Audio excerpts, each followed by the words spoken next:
വിശുദ്ധ മത്തായി എഴുതിയ സുവിശേഷം അധ്യായം 25. 10 കന്യകമാരുടെ ഉപമ. സ്വർഗരാജ്യം വിളക്കുമെടുത്ത് മണവാളനെ എതിരേൽക്കാൻ പുറപ്പെട്ട 10 കന്യകമാർക്ക് സദൃശം. അവരിൽ 5 പേർ വിവേകശൂന്യരും 5 പേർ വിവേകവതികളുമായിരുന്നു. വിവേകശൂന്യകൾ വിളക്കെടുത്തപ്പോൾ എണ്ണ കരുതിയില്ല. വിവേകവതികളാകട്ടെ വിളക്കുകളോടൊപ്പം പാത്രങ്ങളിൽ എണ്ണയും എടുത്തിരുന്നു. മണവാളൻ വരാൻ വൈകി. ഉറക്കം വരികയാൽ കന്യകമാർ കിടന്നുറങ്ങി. അർദ്ധരാത്രിയിൽ ഇതാ മണവാളൻ, പുറത്തു വന്ന് അവനെ എതിരേൽക്കുവിൻ എന്ന് ആർപ്പുവിളിയുണ്ടായി. ആ കന്യകമാരെല്ലാം ഉണർന്ന് വിളക്കുകൾ തെളിച്ചു. വിവേകശൂന്യകൾ വിവേകവതികളോട് പറഞ്ഞു, ഞങ്ങളുടെ വിളക്കുകൾ അണഞ്ഞു പോകുന്നതിനാൽ നിങ്ങളുടെ എണ്ണയിൽ കുറെ ഞങ്ങൾക്ക് തരുക. വിവേകവതികൾ മറുപടി പറഞ്ഞു, ഞങ്ങൾക്കും നിങ്ങൾക്കും മതിയാകാതെ വരുമെന്നതിനാൽ നിങ്ങൾ വിൽപ്പനക്കാരുടെ അടുത്ത് പോയി വാങ്ങിക്കൊള്ളുവിൻ. അവർ വാങ്ങാൻ പോയപ്പോൾ മണവാളൻ വന്നു. ഒരുങ്ങിയിരുന്നവർ അവനോടൊത്ത് വിവാഹ വിരുന്നിന് അകത്ത് പ്രവേശിച്ചു.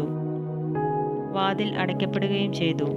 പിന്നീട് മറ്റു കന്യകമാർ വന്ന്, കർത്താവേ, കർത്താവേ, ഞങ്ങൾക്ക് തുറന്നു തരണമേ എന്ന് അപേക്ഷിച്ചു. അവൻ പ്രതിവദിച്ചു, സത്യമായി ഞാൻ നിങ്ങളോട് പറയുന്നു, ഞാൻ നിങ്ങളെ അറിയുകയില്ല. അതുകൊണ്ട് ജാഗരൂകരായിരിക്കുവിൻ.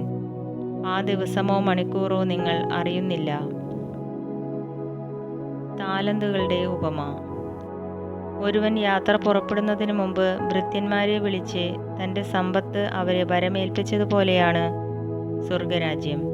അവൻ ഓരോരുത്തൻ്റെയും കഴിവനുസരിച്ച് ഒരുവന് 5 താലന്തും മറ്റൊരുവന് 2 വേറൊരുവന് 1 കൊടുത്ത ശേഷം യാത്ര പുറപ്പെട്ടു. 5 താലന്ത് ലഭിച്ചവൻ ഉടനെ പോയി വ്യാപാരം ചെയ്ത് 5 താലന്ത് കൂടി സമ്പാദിച്ചു. 2 താലന്ത് കിട്ടിയവനും 2 കൂടി നേടി. എന്നാൽ 1 താലന്ത് ലഭിച്ചവൻ പോയി നിലം കുഴിച്ച് യജമാനന്റെ പണം മറച്ചുവെച്ചു.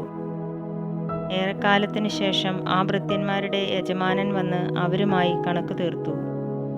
5 താലന്ത് കിട്ടിയവൻ വന്ന് 5 കൂടി സമർപ്പിച്ച്, യജമാനനെ, നീ എനിക്ക് 5 താലന്താണല്ലോ നൽകിയത്. ഇതാ ഞാൻ 5 കൂടി സമ്പാദിച്ചിരിക്കുന്നു എന്ന് പറഞ്ഞു. യജമാനൻ പറഞ്ഞു, കൊള്ളാം, നല്ലവനും വിശ്വസ്തനുമായ ഭൃത്യ, അല്പകാര്യങ്ങളിൽ വിശ്വസ്തനായിരുന്നതിനാൽ അനേക കാര്യങ്ങൾ നിന്നെ ഞാൻ വരമേൽപ്പിക്കും. നിന്റെ യജമാനന്റെ സന്തോഷത്തിലേക്ക് നീ പ്രവേശിക്കുക. 2 താലന്ത് കിട്ടിയവനും വന്നു പറഞ്ഞു, യജമാനനെ, നീ എനിക്ക് 2 താലന്താണല്ലോ നൽകിയത്. ഇതാ ഞാൻ 2 കൂടി സമ്പാദിച്ചിരിക്കുന്നു. യജമാനൻ പറഞ്ഞു, കൊള്ളാം, നല്ലവനും വിശ്വസ്തനുമായ ഭൃത്യ, അല്പകാര്യങ്ങളിൽ വിശ്വസ്തനായിരുന്നതിനാൽ അനേക കാര്യങ്ങൾ നിന്നെ ഞാൻ വരമേൽപ്പിക്കും. നിന്റെ യജമാനന്റെ സന്തോഷത്തിലേക്ക് നീ പ്രവേശിക്കുക. 1 താലന്ത് കിട്ടിയവൻ വന്നു പറഞ്ഞു, യജമാനനെ, നീ വിതയ്ക്കാത്തിടത്തു നിന്ന് കൊയ്യുകയും വിതറാത്തിടത്തു നിന്ന് ശേഖരിക്കുകയും ചെയ്യുന്ന കഠിന ഹൃദയനാണെന്ന് ഞാൻ മനസ്സിലാക്കി. അതിനാൽ ഞാൻ ഭയപ്പെട്ട് നിന്റെ താലന്ത് മണ്ണിൽ മറച്ചുവെച്ചു. ഇതാ നിന്റേത് എടുത്തുകൊള്ളുക. യജമാനൻ പറഞ്ഞു, ദുഷ്ടനും മടിയനുമായ ഭൃത്യ, ഞാൻ വിതയ്ക്കാത്തിടത്തു നിന്ന് കൊയ്യുന്നവനും വിതറാത്തിടത്തു നിന്ന് ശേഖരിക്കുന്നവനുമാണെന്ന് നീ മനസ്സിലാക്കിയിരുന്നല്ലോ. എൻ്റെ നാണയം നീ പണവ്യാപാരികളുടെ പക്കൽ നിക്ഷേപിക്കേണ്ടതായിരുന്നു. ഞാൻ വന്ന് എൻ്റെ പണം പലിശ സഹിതം വാങ്ങുമായിരുന്നു. ആ താലന്ത് അവനിൽ നിന്നെടുത്ത് 10 താലന്തുള്ളവന് കൊടുക്കുക. ഉള്ളവന് നൽകപ്പെടും, അവന് സമൃദ്ധി ഉണ്ടാവുകയും ചെയ്യും. ഇല്ലാത്തവനിൽ നിന്ന് ഉള്ളതുപോലും എടുക്കപ്പെടും. പ്രയോജനമില്ലാത്ത ആ ഭൃത്യനെ പുറത്ത് അന്ധകാരത്തിലേക്ക് തള്ളിക്കളയുക. അവിടെ വിലാപവും പല്ലുകടിയുമായിരിക്കും. അവസാന വിധി. മനുഷ്യപുത്രൻ എല്ലാ ദൂതന്മാരോടും കൂടെ മഹത്വത്തിൽ എഴുന്നള്ളുമ്പോൾ അവൻ തൻ്റെ മഹിമയുടെ സിംഹാസനത്തിൽ ഉപവിഷ്ടനാകും. അവൻ്റെ മുമ്പിൽ എല്ലാ ജനതകളും ഒരുമിച്ച് കൂട്ടപ്പെടും. ഇടയൻ ചെമ്മരിയാടുകളെ കോലാടുകളിൽ നിന്ന് വേർതിരിക്കുന്നതുപോലെ അവൻ അവരെ തമ്മിൽ വേർതിരിക്കും. അവൻ ചെമ്മരിയാടുകളെ തൻ്റെ വലത്തുവശത്തും കോലാടുകളെ ഇടത്തുവശത്തും നിർത്തും. അനന്തരം രാജാവ് തൻ്റെ വലത്തുഭാഗത്തുള്ളവരോട് അരുളി ചെയ്യും, എൻ്റെ പിതാവിനാൽ അനുഗ്രഹിക്കപ്പെട്ടവരെ, വരുവിൻ. ലോകസ്ഥാപനം മുതൽ നിങ്ങൾക്കായി സജ്ജമാക്കിയിരിക്കുന്ന രാജ്യം അവകാശപ്പെടുത്തുവിൻ. എന്തെന്നാൽ എനിക്ക് വിശന്നു, നിങ്ങൾ ഭക്ഷിക്കാൻ തന്നു. എനിക്ക് ദാഹിച്ചു, നിങ്ങൾ കുടിക്കാൻ തന്നു. ഞാൻ പരദേശിയായിരുന്നു, നിങ്ങൾ എന്നെ സ്വീകരിച്ചു.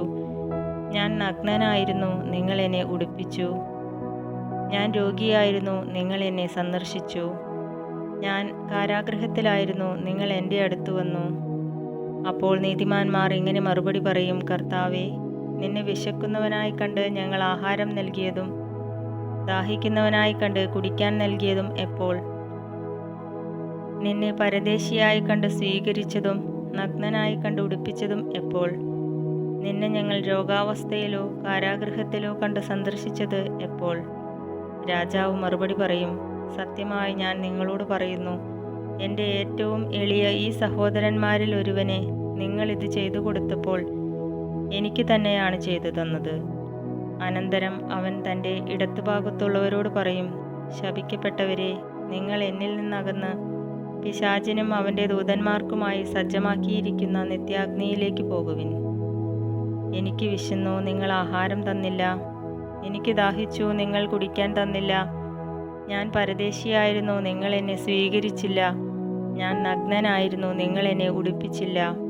രോഗാവസ്ഥയിലും കാരാഗൃഹത്തിലുമായിരുന്നു, നിങ്ങൾ എന്നെ സന്ദർശിച്ചില്ല. അപ്പോൾ അവർ ചോദിക്കും: കർത്താവേ, ഞങ്ങൾ നിന്നെ വിശക്കുന്നവനോ ദാഹിക്കുന്നവനോ പരദേശിയോ നഗ്നനോ രോഗിയോ കാരാഗൃഹത്തിൽ കഴിയുന്നവനോ ആയി കണ്ടതും നിനക്ക് ശുശ്രൂഷ ചെയ്യാതിരുന്നതും എപ്പോൾ? അവൻ മറുപടി പറയും: സത്യമായി ഞാൻ നിങ്ങളോട് പറയുന്നു, ഈ ഏറ്റവും എളിയവരിൽ ഒരുവനെ നിങ്ങളിത് ചെയ്യാതിരുന്നപ്പോൾ എനിക്ക് തന്നെയാണ് ചെയ്യാതിരുന്നത്. ഇവർ നിത്യ ശിക്ഷയിലേക്കും നീതിമാന്മാർ നിത്യജീവനിലേക്കും പ്രവേശിക്കും.